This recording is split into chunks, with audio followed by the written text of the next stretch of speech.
दूसरे फेज के इलेक्शन के बाद भारतीय जनता पार्टी रात भर मंथन करती रही।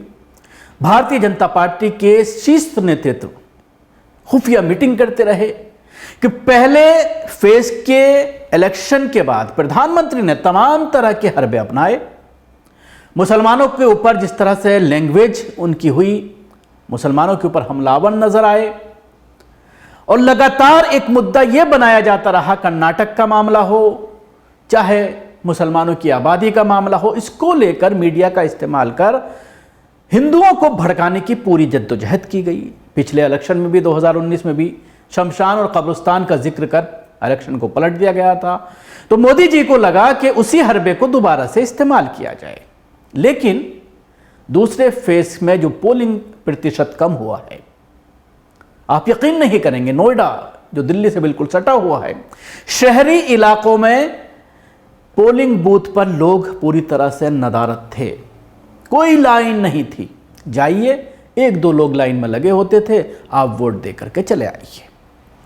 यहां से 2 बार से भारतीय जनता पार्टी के सांसद महेश शर्मा हैं, उन्हीं को तीसरी बार टिकट दिया गया। ऐसे ही हालात उत्तर प्रदेश की मुख्तलिफ सीटों पर नजर आए और जो आंकड़े सामने आ रहे हैं भारतीय जनता पार्टी शासित राज्यों से, खासतौर से वो काफ़ी चौंकाने वाले हैं। चाहे वो हम महाराष्ट्र की बात करें, चाहे वो उत्तर प्रदेश की बात करें, चाहे वो मध्य प्रदेश की बात करें, चाहे वो गुजरात की बात करें, इन तमाम राज्यों में भारतीय जनता पार्टी की सरकार होने के बावजूद, तमाम तरह के हथकंडे अपनाने के बावजूद जो वोटिंग प्रतिशत है वो काफ़ी कम नज़र आ रहा है, जिससे विशेषज्ञों का यही कहना है कि इस बार जो 400 पार की बात कही जा रही है, 250 तक भी पहुंच पाना भारतीय जनता पार्टी के लिए और उसके सहयोगी दलों के लिए काफ़ी मुश्किल होगा। योगेंद्र यादव राजनीतिक विशेषज्ञ, उनका एक ट्वीट सोशल मीडिया पर काफ़ी गर्दिश कर रहा है और लोग उन पर तरह तरह के आरोप ये लगा रहे हैं कि आप तो कांग्रेस के आदमी हैं, राहुल गांधी के साथ लगातार उनकी यात्रा में आप मौजूद रहे, तो आप जानबूझ करके इस तरह की चीज़ें पेश कर रहे हैं। जिसका उन्होंने जवाब ये दिया है कि आप भारतीय जनता पार्टी के 2019 के वोटर और समाजवादी पार्टी के 2019 के वोटर या कांग्रेस के 2019 के वोटर से आप बात कर लीजिए, जिन्होंने उनको वोट दिया था और अब किसको वोट दिया है, और फिर खुद आप ही आकलन कर लीजिए कि किस तरह से तमाम हरबे अपनाने के बावजूद, रिजर्वेशन का मामला उठा करके ओबीसी को खड़ा करने के बावजूद किसी भी मुद्दे में दम नजर नहीं आ रहा है। उन्होंने अपने ट्विटर पर लिखा है कि उत्तर प्रदेश में राजनीतिक भूचाल आ सकता है। मेरठ से बनारस तक 15 संसदीय क्षेत्रों में सैकड़ों ग्रामीण वोटरों से बात कर ये साफ है कि सभी जगह सभी जातियों में बीजेपी का वोट खिसक रहा है। 70 तो छोड़िए, बीजेपी के लिए 60 सीट बचा पाना भी नामुमकिन है। मुझे तो 50 भी नहीं दिख रही। ग्राउंड रिपोर्ट के मुख्य बिंदु मोदी के लिए गुस्सा है, उदासीनता है। उन्हें राशन का श्रेय मिलता है, लेकिन इस बार उनके नाम पर वोट नहीं पड़ेगा। मोदी की तुलना में योगी ज़्यादा लोकप्रिय हैं, उन्हें गुंडागर्दी खत्म करने का श्रेय मिलता है। बीजेपी के अधिकांश सांसदों और स्थानीय नेताओं के खिलाफ बहुत गुस्सा है। वोटर के मन में महंगाई और बेरोजगारी है। गाँव में छुट्टे जानवर सबसे बड़ा मुद्दा है। बहुत वोटर परिवर्तन चाहते हैं, क्योंकि अगर तीसरी पंचवर्षीय में आ गए तब तो तानाशाही शुरू हो जाएगी। कुल मिलाकर बीजेपी के वोटर में 1/4 कहते हैं कि इस बार उसे वोट नहीं देंगे। सपा और कांग्रेस का वोट कायम है। बीएसपी में मामूली गिरावट है, लेकिन वो बीजेपी को नहीं जा रहा।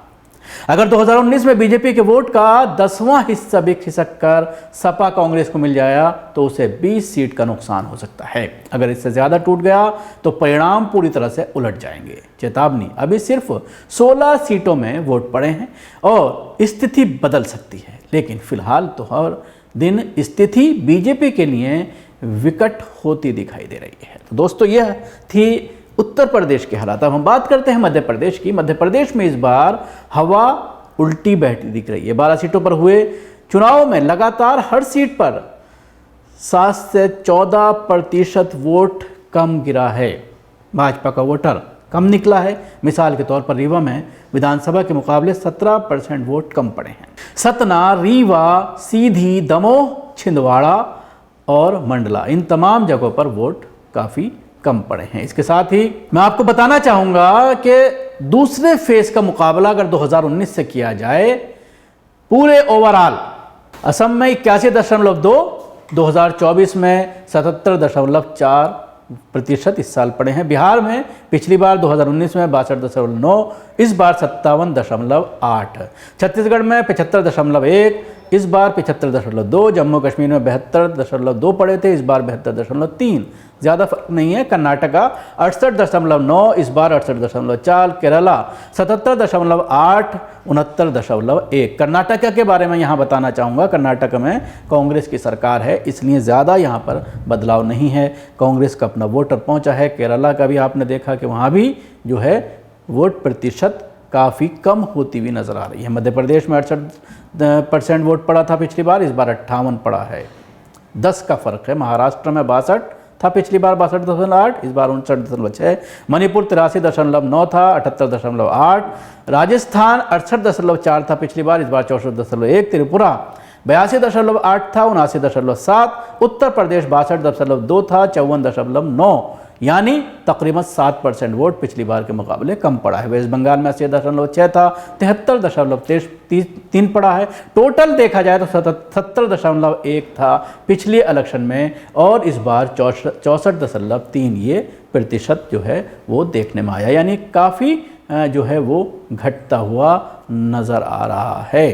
तो आप देख सकते हैं किस तरह से वोट प्रतिशत दूसरे फेज में पिछले इलेक्शन के मुकाबले 2019 के मुकाबले नज़र आ रहा है। और यही वजह है कि भारतीय जनता पार्टी के शीर्ष नेताओं की अब नींद उड़ी हुई है। अब ये देखने वाली बात होगी कि बचे हुए जो फेस हैं उनमें किस तरह की रणनीति अपनाई जाती है। उसी को लेकर रात भर विचार विमर्श चलता रहा और कुछ फैसले किए गए हैं भारतीय जनता पार्टी के ज़रिए। उनका इम्प्लीमेंटेशन आपको 1-2 दिन के अंदर आज से ही नज़र आ जाएगा।